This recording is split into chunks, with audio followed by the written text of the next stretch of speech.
Hello everybody and welcome, I'm Comodin Cam, and today we're going to be ranking every Sound Blaster design from worst to best.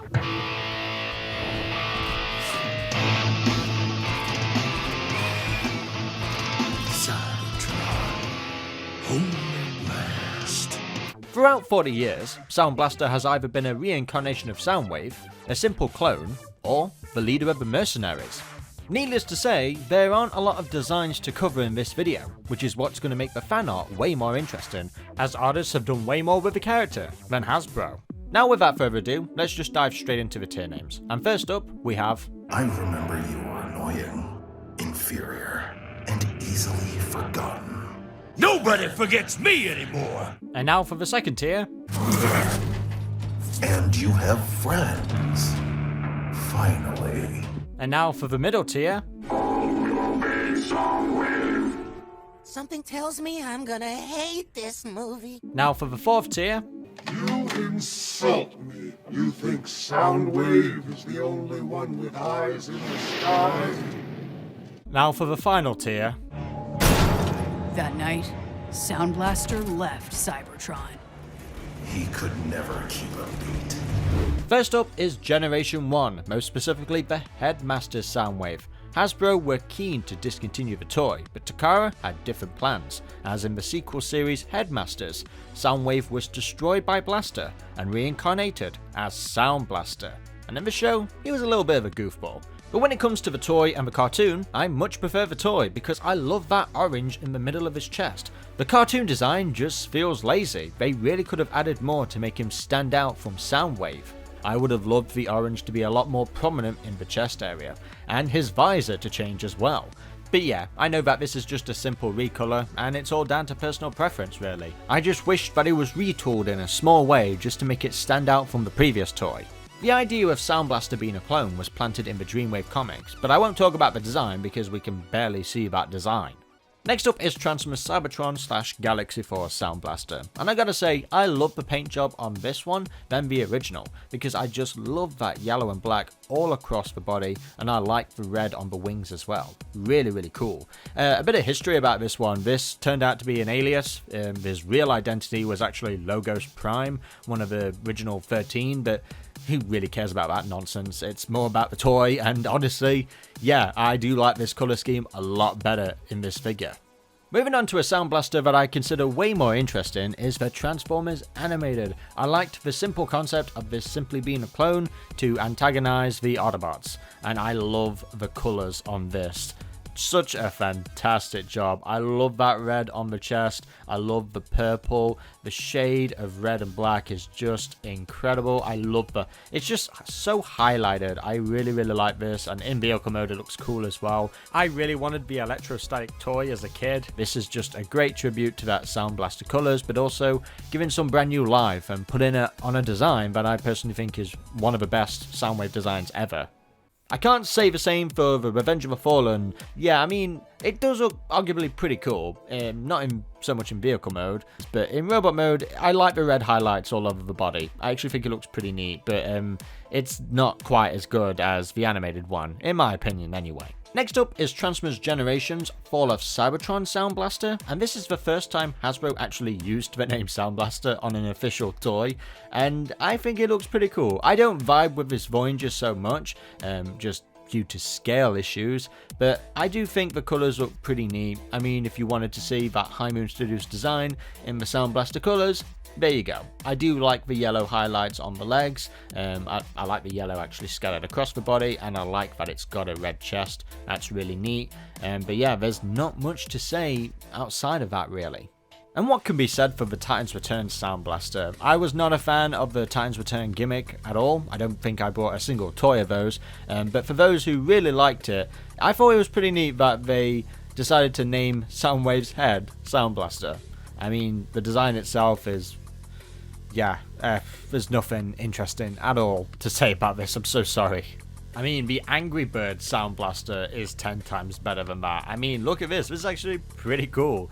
Looking very nice, very cool, very epic. For those who really like that Sound Blaster colours, yeah, this is just a treat for the Angry Birds game. Sound Blaster's next television debut would be in Transformers Cyberverse in the Season 4 specials, and yeah, he actually spoke as well. It was an interesting take on the character for sure, but I gotta say, I thought they changed up a lot more to be fair, but they didn't. It's a straight up copy from Cyberverse. I thought they added more patterns, but I guess I just forgot. I do like the shading a lot better on this. It's not full on a black paint job. They've gone with a more sort of a greyish colour, but I like the maroon on his legs. I think that's actually pretty cool. And yeah, it was actually fun to see Sound Blaster in Cyberverse. It was a fun episode, to be honest. I just didn't expect him to sound so cowboyish. How about I show you? Sound Blaster?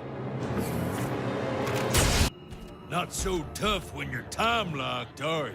The next and last Sound Blaster to date was in the Netflix War for Cybertron Siege series. And yeah, coming full circle, if you are a big fan of Sound Blaster in the Headmaster series and really like Soundwave with a black paint job, this is pretty much it. He did have a Decepticon insignia at first, but then he was switched to the Mercenaries like he had in the Siege series, and I do like this. I am not a fan of the scratch mark paint job that they did with the War for Cybertron Siege line. I just don't like it. I think it looks hideous and it doesn't look great here, but at least they cleaned it up when he actually had his Mercenaries insignia. And yeah, I mean, the character to me was not that memorable in the show at all, but it was just nice to see.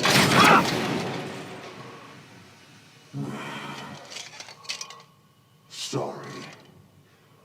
Where were we? Arguably, a much more interesting design is in the Legends card game, where he is Sergeant Sound Blaster. He's got a slightly different head sculpt and a lot more things going off on the back of him. I actually like this slimmer look, and he's using his Sound Blaster weapon as like a spear. That's actually pretty cool. Now let's talk about some fan art, because honestly this is the most interesting part of the video. And first up is the Great Pundo, and wow, look at this. This takes the Transformers Prime Soundwave aesthetic and just increases its awesomeness by 100%. Just look at that. Such a great art style. I love Laserbeak on his arm. I just love this art style. I love the aesthetic. So cool. Next up we have Zandercom, and this is a very disruptive Sound Blaster with his new cassette Fumble that turns into a megaphone. Oh yeah, he's making some noise. This is such a cute art style. I love that face expression. That is just so epic. Yeah, this is, wow, so beautiful. Next up is Terminus Artworks, giving us another fantastic design, Radio Phantom Sound Blaster. And I love the fact that he's a B-2 bomber. I love how it works with the cape, everything, the aesthetic, and his heels as well. Wow, I at first thought this was like Batman, but a little bit of Deathstroke, but then also Mind Wipe vibes. I just love all of it. At the chest area, I like the little sonic booms that he has on his torso area. Really cool aesthetic. This is brilliant. Next up is Maxer Alpha, and I don't even know what to say. This is demonic. I love it. This is the Billy Butcher inspired Sound Blaster. I can kind of see it, but I'm just thinking of a demon. Honestly, this is what it is. Brilliant as always. I love how sharp he is. Yeah, don't go near him. He'll probably end up cutting you. Next up we have Mecha-V, and wow, look at this. This is a failed experiment by Shockwave, who managed to escape during an Autobot attack on his lab, along with several others. This Sound Blaster now leads a band of mercenaries who roam the Sea of Rust and claim their region as their own, though he isn't without resistance. This is like a better version of the Fallen. I love this so much. He's so jacked. I love the chains going across the body like that. This is such a cool aesthetic. Yeah, I thought at first this was the Fallen, but I like it even better than that, to be honest, because I think it works for Sound Blaster. Yeah, come on Hasbro, give us something like this in the future. Next up we have RF Daikozu, and wow, look at this. Look at his giant ass toes. This is how I would like of Sound Blaster to have looked if he was in like the movies or something, because this looks really cool. He looks really powerful. Yeah, he may be buff, but his ego is fragile apparently, so yeah, probably don't hurt his feelings. He's either gonna kill you or cry. I can't see this guy crying though. I can see him only crushing me. Next up we have Familiar Assist, and wow, look at this. Once again, this is a bomber type Sound Blaster, which is really cool, and they were actually talking about redesigning it. I don't think you have to, because this is perfect, at least to me. I like the claw from the back, very much Prime inspired with the limbs and the aesthetic, but like I said previously with the other artists who did the same thing, Great Pundo, Take that prime aesthetic and add new things to it and just make it 10 times better. Next up is Baron of Chickens, and this is really adorable. I like this. I love the aesthetic so much. Very animated inspired.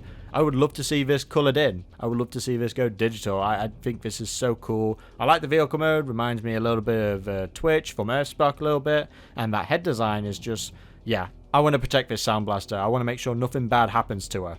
Next is Victor Wilfong, and this is a really, really fantastic design, taking that Transformers Prime aesthetic once again. So many great Transformers Prime aesthetics going off here with these designs today. I love this space car jet thing.